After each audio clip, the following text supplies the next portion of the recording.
Marekani imesema inawaondoa wanajeshi wake huko Syria huku mvutano na Iran ukizidi kuongezeka.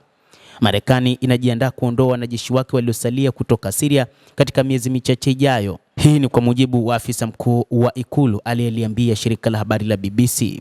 Afisa huyo amesema serikali ya Syria imekubali kuchukua uongozi katika kupambana na ugaidi ndani ya mipaka yake na uwepo wa kijeshi wa Marekani kwa kiwango kikubwa hauhitajiki tena.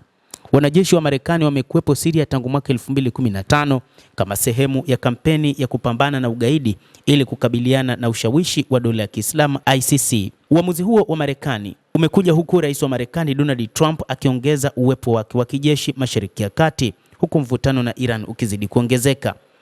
Afisa huyo alibainisha kuwa uamuzi wa kuondoa wanajeshi takribani 1000 waliosalia Syria ni sehemu ya mpito unaozingatia masharti na kwamba Marekani bado iko tayari kujibu vitisho vyovyote katika eneo hilo. Habari hizo zilizoripotiwa kwa mara ya kwanza na shirika la habari la Wall Street Journal zinakuja huku kukiwa na ongezeko la wanajeshi wa Marekani katika eneo la Mashariki ya Kati, hasa karibu na Iran.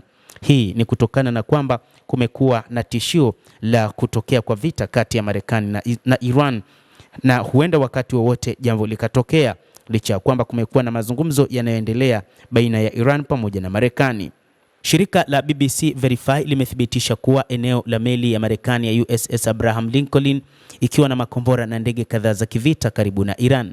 Marekani pia imeripotiwa kutuma meli ya USS Gerald R. Ford, meli kubwa zaidi ya kivita duniani katika eneo la Mashariki ya Kati, inayotarajiwa kuwasili katika eneo hilo ndani ya wiki 3 zijazo.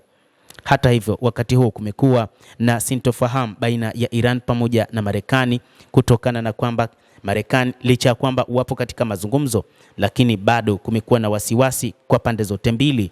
Iran imesema ipo tayari kwa ajili ya mapambano wakati wowote endapo Marekani itaamua kufanya shambulizi, lakini pia Marekani ipo katika mpango wa mazungumzo, lakini inasema kwamba ikiwa mazungumzo hayo hatuweza kufikia mwafaka, basi kuna uwezekano Marekani ikianzisha shambulizi wakati wowote katika jamhuri hiyo ya Kiislamu ya Iran.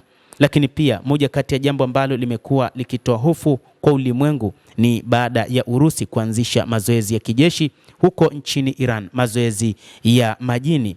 Mazoezi hayo yalianzwa na Iran yenyewe, ambapo maneva ya kijeshi ilianzisha mazoezi hayo ardhini, baharini na ya anga pia. Lakini wakati huu ni jeshi la Urusi ambalo limeingia nchini Iran kuendelea na mazoezi ambayo yanaendelea siku ya leo, na ni kwa ajili tu ya maandalizi ya kawaida kama ambavyo taarifa imetolewa kwamba ni mpango wa mazoezi ya kila mwaka ambayo hufanywa baina ya Iran na Israel, lakini yanafanyika wakati ambapo kumekuwa na mvutano mkubwa kati ya Iran na Marekani pamoja na Israel.